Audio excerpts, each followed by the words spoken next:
you spend over 90,000 hours of your life at work. And for every single one of those goddamn hours, a little voice in the back of your head, fueled by 1,000 inspirational quotes, is gonna be whispering, "Is this it? Is this my purpose?" We've been sold this bullshit story that we're all special keys designed for one single special lock. But what if that's a lie? What if the frantic search for one single purpose is the very thing keeping you from a life that actually feels meaningful? And what if, over the next 8 minutes, we arm you with the one philosophy that gives you the power to stop searching and start building? Are you ready to rock? Let's rock that wisdom! Let's be honest, the pressure is fucking insane. From the moment we're old enough to understand the question, so, what do you want to be when you grow up? We get shoved onto a treadmill. Find your passion, discover your calling, live your purpose. It's the main commandment of the modern self-help cult. We scroll through social media and see these perfectly curated lives of people who've seemingly found their thing. And you're still looking for that feeling, that click, that moment where it all makes sense. This leads to this quiet, lingering dissatisfaction. A feeling that you're fundamentally off track no matter what you've achieved. You can have an awesome job, a loving family, a stable life, and still feel like a failure because you haven't dug up that one gleaming capital P purpose that's supposed to make everything magically click into place. You end up feeling out of sync with your own life. And the main reason is this ghost of a purpose you're supposed to have found by now. So, you buy the books, you listen to the podcasts, you might even hire a coach, and yet, nothing. The entire industry is built on one idea. Your purpose is out there, like a lost city of gold, just waiting to be discovered. You just need the right map. But maybe, just maybe, the map is a total scam.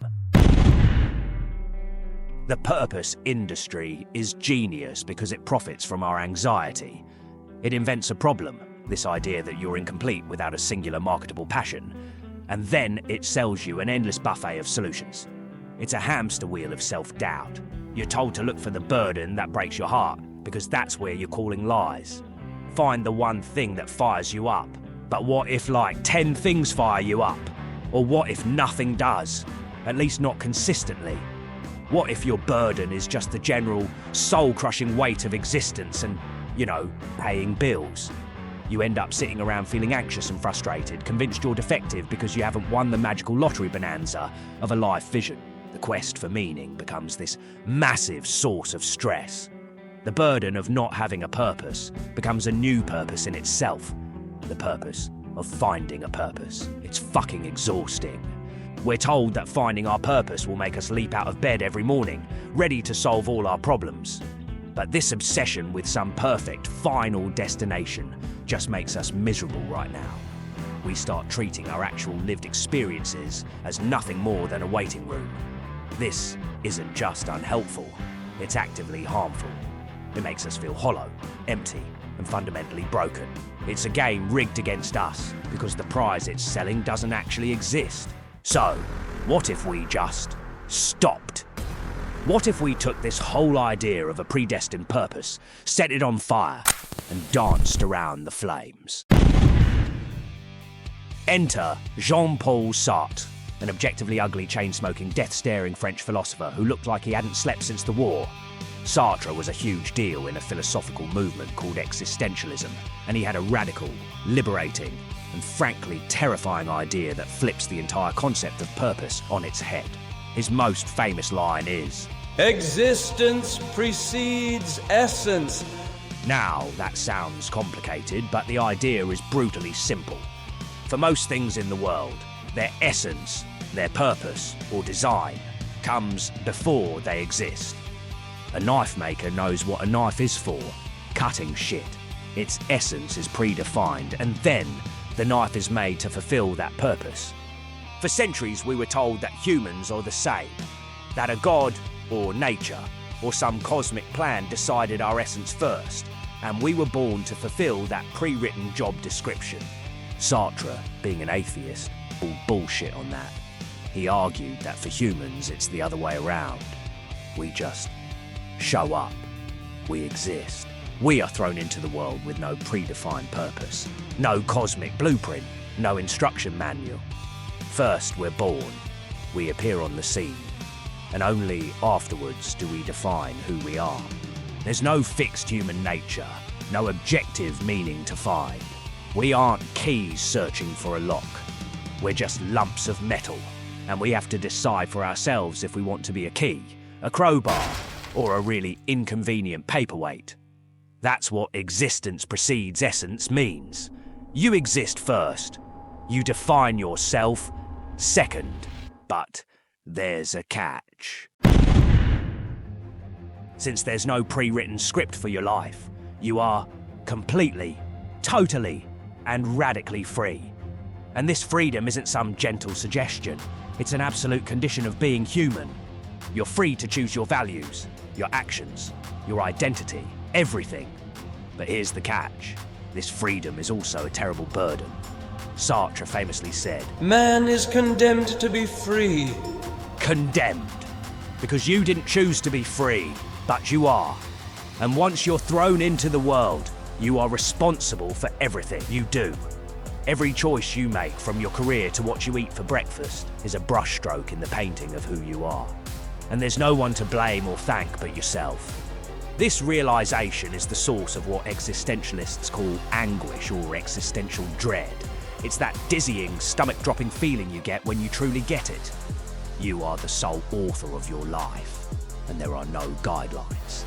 It's the anxiety of standing on a cliff edge, realizing nothing is stopping you from jumping, and nothing is forcing you to stay. That feeling isn't a sign that you're broken, a sign that you're awake. You're confronting the raw truth of your own freedom. To escape this anxiety, a lot of us run away into what Sartre called bad faith. This is basically a form of self-deception where we pretend we aren't free. We do this by reducing ourselves to some static object or a role. We say shit like, "I have to do this job, I have no choice," or, "Well, that's just the way I am." We hide behind labels: a doctor, a mother, a good person, and act as if these roles define us completely, forgetting that we're the ones choosing to play these roles. Bad faith is treating yourself like that paper knife, an object with a fixed purpose, because it's way easier than facing the terrifying, infinite possibility of being human. So if we ditch the search for a pre-made purpose and try not to live in bad faith, what the hell are we supposed to do? The answer is both simple and incredibly hard. You create your meaning. You don't find it, you build it. And you build it not with one grand sweeping gesture, but with every small conscious choice you make every single day. This isn't about having no direction. It's about realizing that you are the compass. Here's what that actually looks like. First, choose action over thinking about it forever. Stop waiting for a magical feeling of purpose to hit you like lightning. It won't. Instead of trying to think your way into a passion, just go do things. Take singing lessons, brew your own beer, start a band. I don't know. Whatever the fuck lights your ass on fire. The meaning doesn't show up before the action, it emerges from it. Second, get real about your choices. Notice when you say, "I have to," and try replacing it with, "I am choosing to." That simple language shift is a powerful kick in the arse. It reminds you that you have agency. You're not a victim of your circumstances. You are an active participant, constantly shaping your reality. Even in the tightest spots, you still have the freedom to choose your attitude. Third, fall in love with the mess, not the medal, not just the final grade.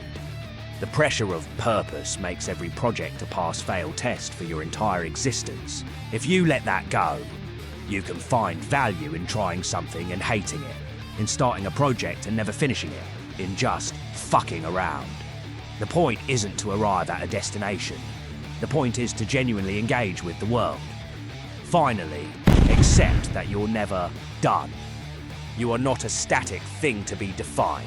but a dynamic process of becoming. The person you are today doesn't have to be the person you are tomorrow.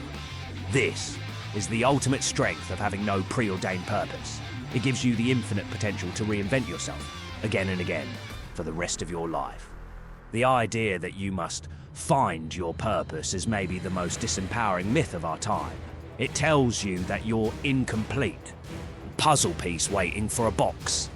But you're not a puzzle piece. You're the puzzle, the box, and the person putting it all together. To have no pre-written purpose is not a curse. It's the purest form of potential. It means you are not defined by your job, your past, or what anyone expects of you. You are defined by your choices, right now, in this moment. Having no purpose is your greatest strength, because it forces you to create one. And that act of creation, the daily, difficult, and beautiful work of building a life of your own design, is the most profound meaning you will ever find. It's not about being aimless. It's about being the author.